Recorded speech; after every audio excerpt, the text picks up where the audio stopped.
Bonjour à tous, j'espère que vous allez bien. Je suis vraiment ravie de vous retrouver aujourd'hui pour une nouvelle vidéo sur la chaîne qui va être un update lecture. Et un update lecture qui va me prendre beaucoup de temps, je pense. Je vais essayer de faire quand même assez concis. Mais je voulais revenir sur toutes les lectures que j'ai pu faire en version audio depuis le début de l'année 2026. Là actuellement on est le 20 juillet, donc j'ai décidé de vous parler de toutes les lectures que j'ai faites depuis le 1er janvier. Alors pas sûr que j'ai commencé le 1er janvier, mais depuis janvier jusqu'à fin juin. Comme ça, j'ai coupé l'année en deux et je vous referai très certainement un update début 2027 sur toutes les lectures audio que j'aurai faites en deuxième partie d'année. Je suis trop contente de la quantité que j'ai lue puisque si vous vous souvenez bien, je vous avais dit que mon objectif pour l'année 2026 c'était de lire un livre audio par mois, donc d'arriver à un total de 12 livres audio et de faire 6 relectures et 6 découvertes. Là actuellement je vais finir mon 7e livre audio aujourd'hui qui est une relecture, mais fin juin, début juillet du coup, le dernier que j'ai terminé, je l'ai terminé le 10 juillet mais on va le faire passer en juin, j'étais à 6,5 du coup puisque j'ai fait un abandon, donc très contente, vraiment très très contente.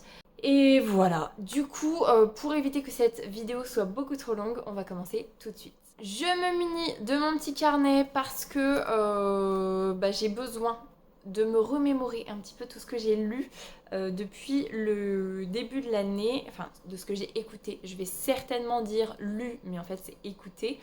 Et puis j'y ai inscrit beaucoup de choses en fait. À chaque fois j'y ai inscrit le nom du lecteur parce que je trouve que c'est super important. C'est ce qui permet d'être totalement en immersion avec le livre ou pas. Et puis je mets le nombre d'heures d'écoute, de minutes, la note, tout ça, tout ça. En gros ça ressemble à ça. Donc j'ai quand même pas mal œuvré, hein. Du coup 1, 2, 3, 4, 5, 6, 7.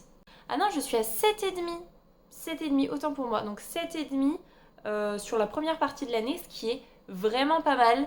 Donc, du coup, j'ai commencé l'année avec la relecture version audio de Un palais de colère et de brume de Sarah J. Maas, qui est lue par Shirley Cocker. J'avais pour projet de relire uniquement le tome 2 de Un palais d'épines et de roses puisque c'est mon tome préféré de la saga et j'avais très envie de replonger dans cet univers incroyable et dans ce tome incroyable, mais pas le temps de faire de relecture papier, donc la version audio était très chouette. Globalement, j'ai adoré mon écoute, même si au début je crois que j'ai eu un peu de mal avec la lectrice qui... Non, ça allait je crois. Ça allait quand même parce qu'en plus elle fait les voix des personnages. C'est juste que les voix des personnages, je les trouvais pas très charismatiques au vu des personnages. Mais elle fait quand même bien les voix des personnages, donc c'était très chouette. Ce qui m'avait perturbée et j'avais demandé en commentaire et on m'avait dit que c'est parce qu'en anglais c'est comme ça qu'elle s'appelait, mais moi qui n'ai lu qu'en français Un palais d'épines et de roses, pour moi le personnage principal s'appelle Thair et là le fait qu'elle lise Feyre, ça me faisait trop bizarre. Et en fait, c'est juste parce qu'en anglais, c'est Feyre. Et je trouve ça beaucoup mieux, d'ailleurs. Donc je me suis très bien faite à Feyre. Du coup, vraiment coup de cœur pour ce tome 2. Mais c'était une relecture. Donc vraiment, j'ai surkiffé, surkiffé, surkiffé.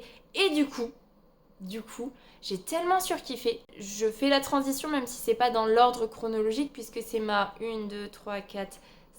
C'est ma 6e lecture, le tome 3 de Un palais d'épines et de roses, donc Un palais de cendres et de ruines de Sarah J. Maas, qui est toujours lu par Shirley Cocker. Parce qu'en fait j'ai tellement surkiffé de retomber dans l'univers du tome 2 que à la fin du tome 2, je ne me souvenais absolument plus de ce qui se passait dans le tome 3. Globalement, j'avais un vague souvenir de la bataille finale du tome 3, mais sinon, tout ce qui s'y passait, je ne m'en souvenais plus. Et même quand j'étais dans la lecture du tome 2, je ne me souvenais plus que ce qui se passe pour Nesta et Elaine, je me souvenais plus si c'était fin du tome 2 ou fin du tome 3. Et du coup, en finissant le tome 2, je me suis dit, ah bon bah c'est fin du tome 2, donc qu'est-ce qui se passe dans le tome 3 ? Parce que vraiment, je m'en souvenais plus. Et j'ai vraiment beaucoup aimé aussi l'écoute du tome 3. Encore une fois, c'est vraiment une saga coup de cœur pour moi. Je sais que j'avais un peu moins aimé le tome 4, même si j'avais adoré l'évolution du personnage de Nesta, qui est passé de personnage détesté pour moi à personnage que j'aime beaucoup finalement. Mais c'est vrai que là, d'avoir relu le tome 2 et le tome 3, eh ben Nesta, c'est pas le personnage qu'on surkiffe le plus.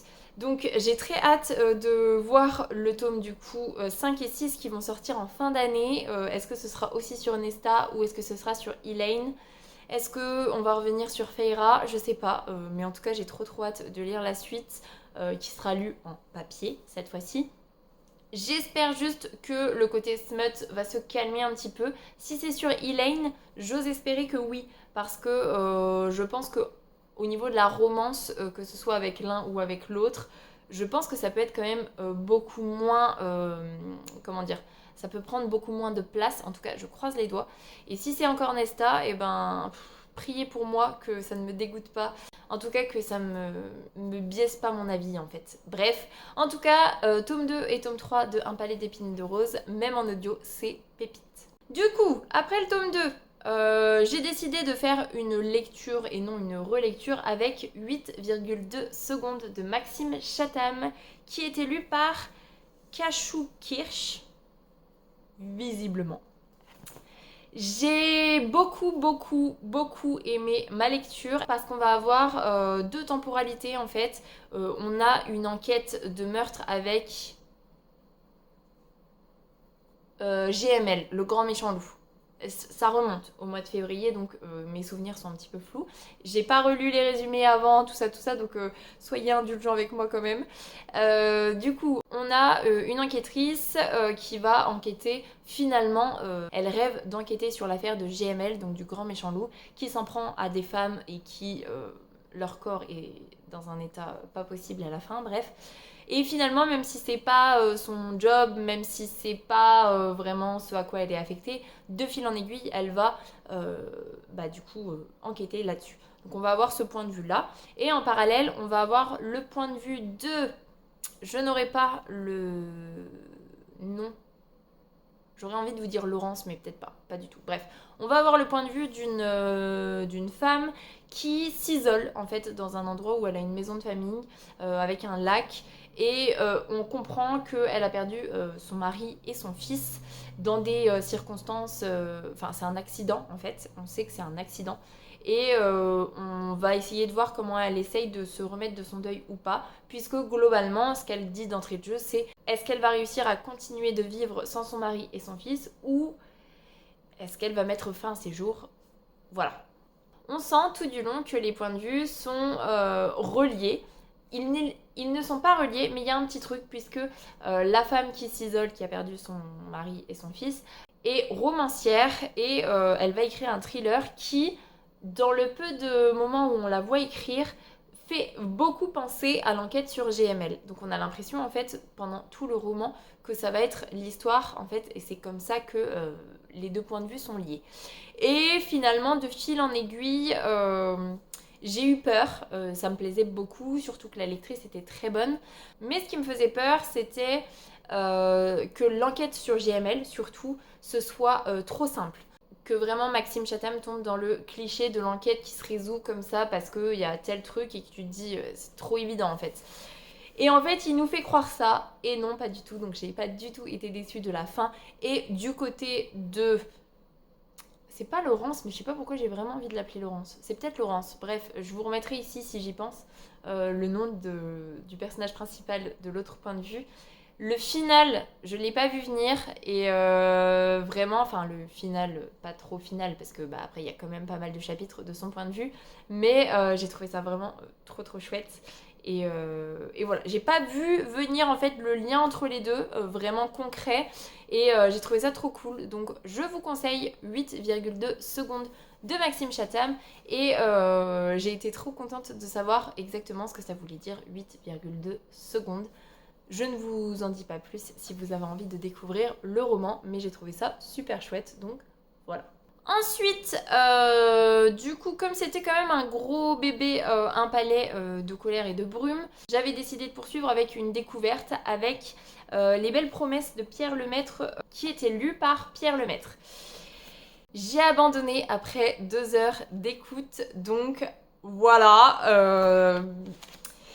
Je sais pas, ça l'a pas fait. C'était l'histoire d'un homme qui... Enfin, au tout début, c'est l'histoire d'un homme qui va survivre à un incendie, en fait. C'est vraiment le gars lambda, en fait. Il va survivre à un incendie et il va sauver un bébé de cet incendie. Et donc, tout le monde va parler de lui.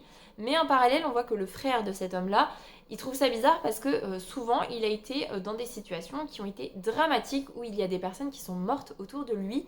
Et lui, toujours, c'est un peu le gars qui est là au mauvais moment. Et donc son frère commence à se poser des questions.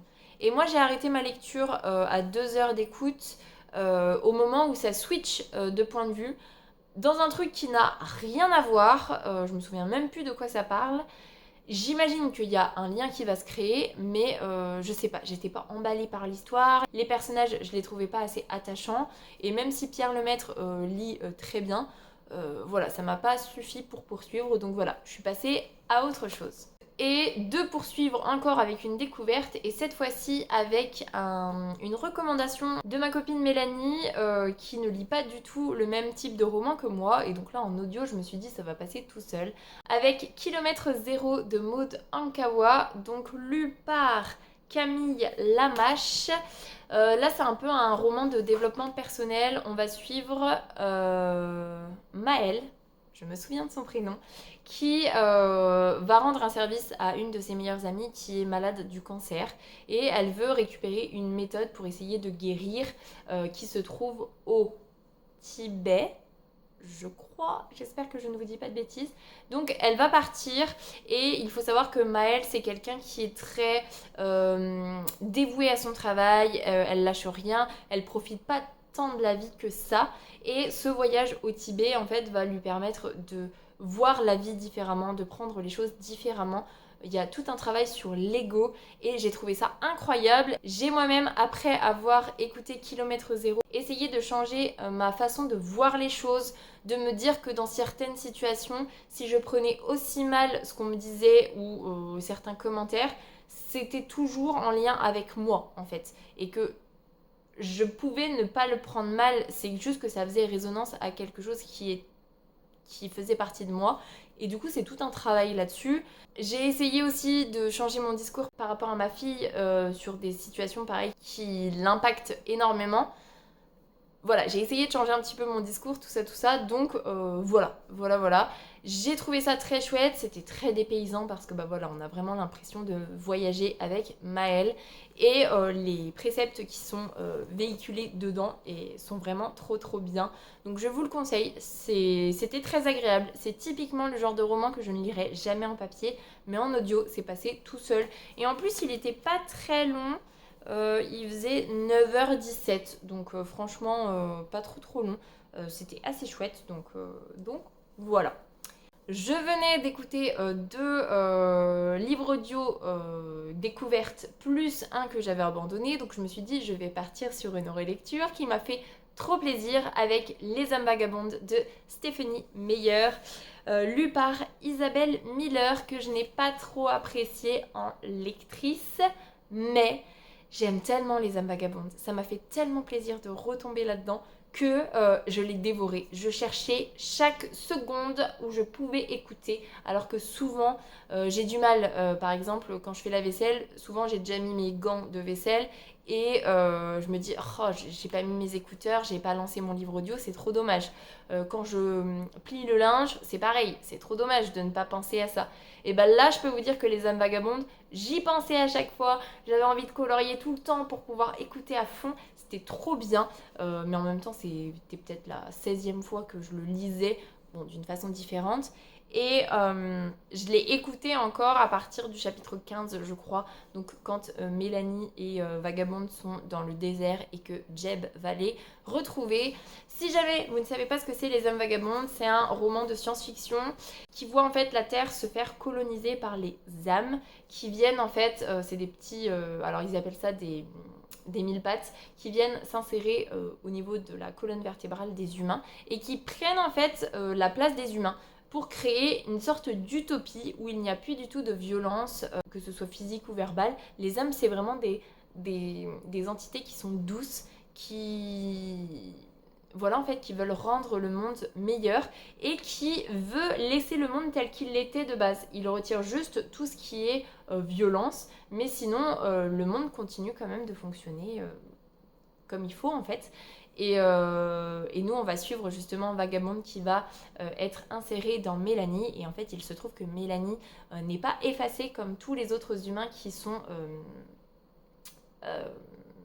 pris, on va dire. Et en fait, de fil en aiguille, on va se rendre compte qu'il y a une poche de résistants, de rebelles. Et voilà, Vagabond va se retrouver être la seule âme dans toute cette colonie de rebelles. Et voilà, moi j'adore. C'est un de mes romans que si je pouvais ne lire qu'un seul roman de toute ma vie, ce serait Les âmes vagabondes.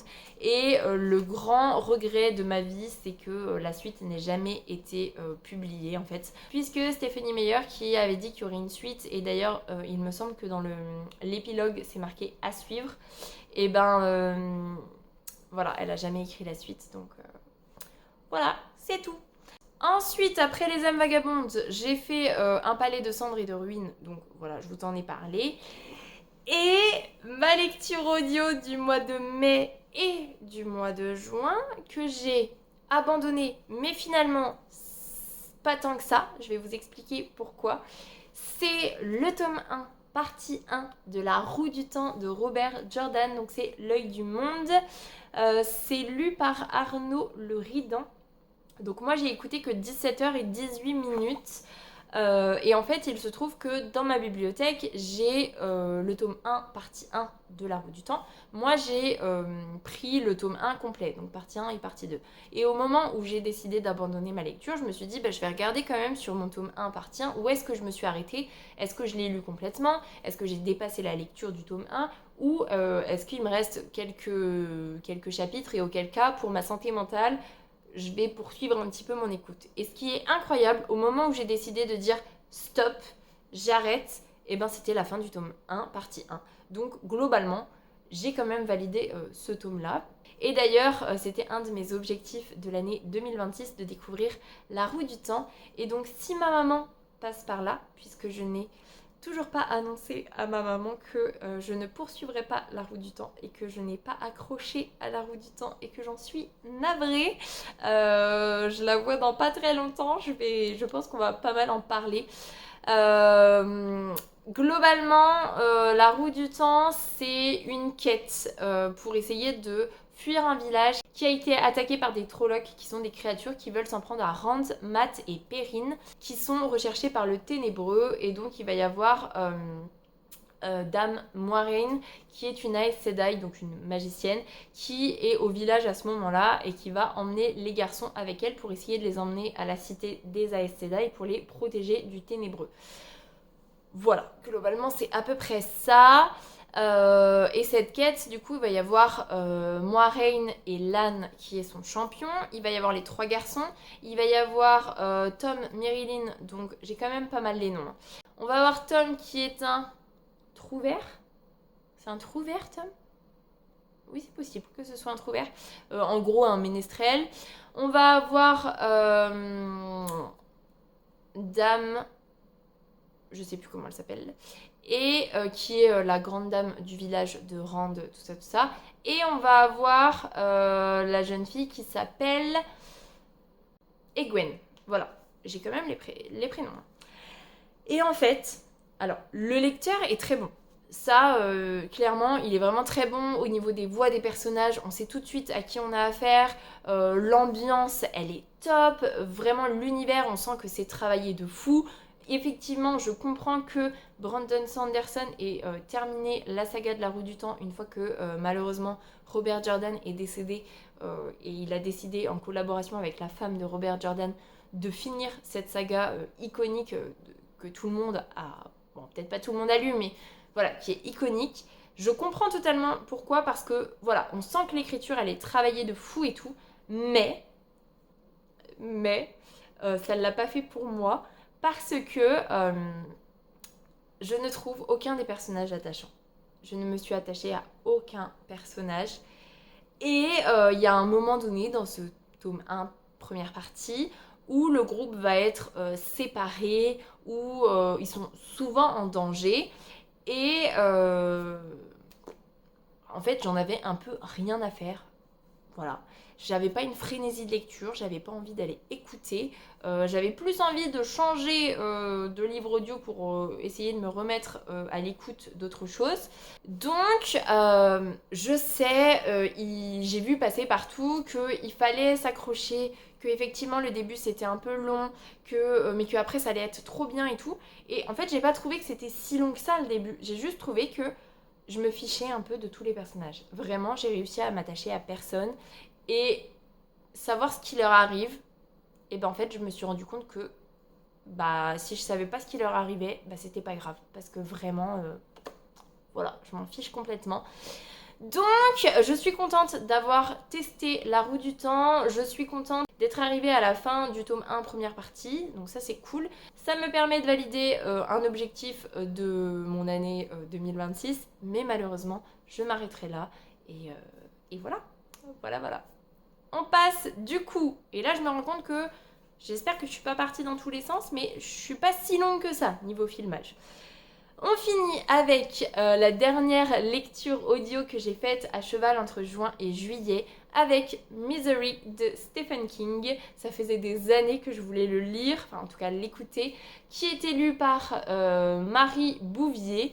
Misery, si vous ne vous souvenez pas, c'est lequel de Stephen King? C'est celui où l'écrivain de la saga Misery, justement, va avoir un accident et va être recueilli par sa fan numéro 1 qui va le séquestrer chez elle et en gros elle va lire le dernier Misery et quand elle va se rendre compte que Paul, donc l'écrivain, fait mourir Misery à la fin de sa saga, elle va lui dire c'est pas possible, tu te débrouilles comme tu veux mais tu me réécris un tome suivant à Misery, tu te débrouilles et je veux avoir un tome rien que pour moi.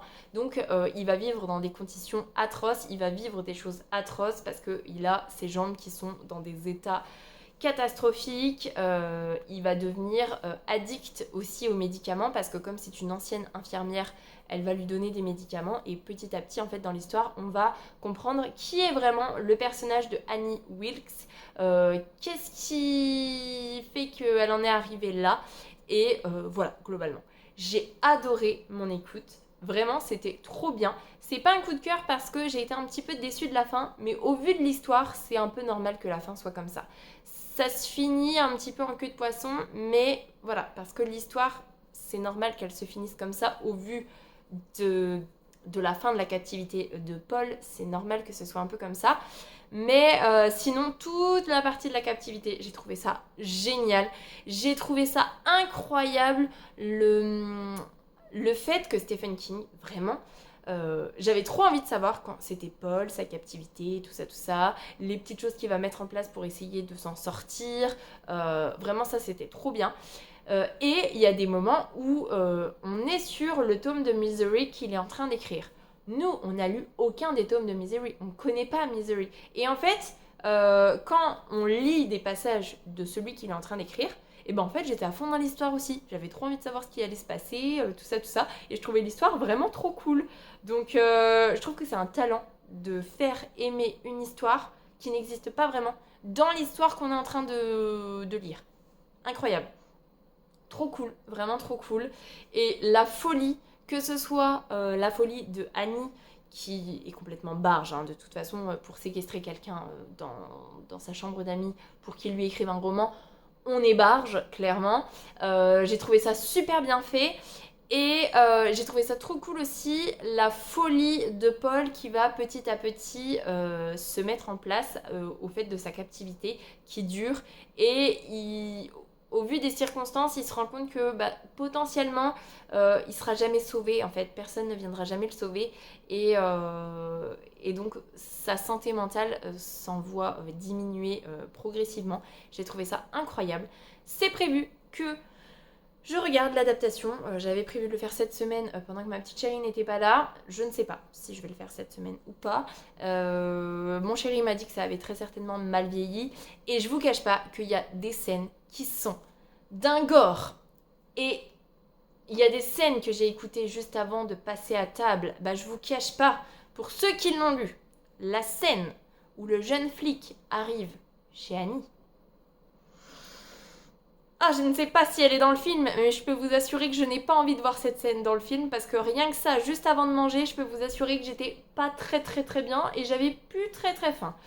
Mais franchement, c'est du Stephen King, j'adore. Et comme je vous dis à chaque fois, j'adore écouter du Stephen King. Mais c'est vrai que lire Stephen King, j'ai pas mal de mal. Je suis vraiment. Il y a vraiment des choses que j'écoute et des choses que je lis, sauf les relectures. C'est vrai que j'apprécie beaucoup les relectures en audio. Voilà. Je vais m'arrêter là-dessus parce que sinon ça va être beaucoup trop long. J'espère que cette update lecture vous aura plu. En tout cas, pour ma part, je suis trop contente de ma progression sur ce début, enfin cette moitié d'année 2026. J'ai atteint mon objectif de milieu d'année largement, je l'ai même un petit peu dépassé. Et en plus, là, aujourd'hui, je termine une nouvelle lecture, donc je serai à 8,5 mi-juillet. On est le 20, donc on va dire. Donc franchement, je suis trop contente. J'ai hâte de voir, parce que j'ai pas encore décidé ce que j'allais écouter après. J'ai hâte de découvrir de nouveaux romans. Je pense que je vais me faire un petit thriller après, je pense. Bref. Sur ce, je vais vous laisser là-dessus. J'espère que cette vidéo vous aura plu. Si c'est le cas, n'hésitez pas à mettre un petit pouce dans les airs, à vous abonner à la chaîne et à venir discuter avec moi en commentaire. Ça me fera super plaisir. Pour les plus timides, un petit emoji tigre, ce sera très apprécié. En attendant, je vous souhaite une très belle semaine, de très belles lectures et je vous dis à la semaine prochaine. Salut!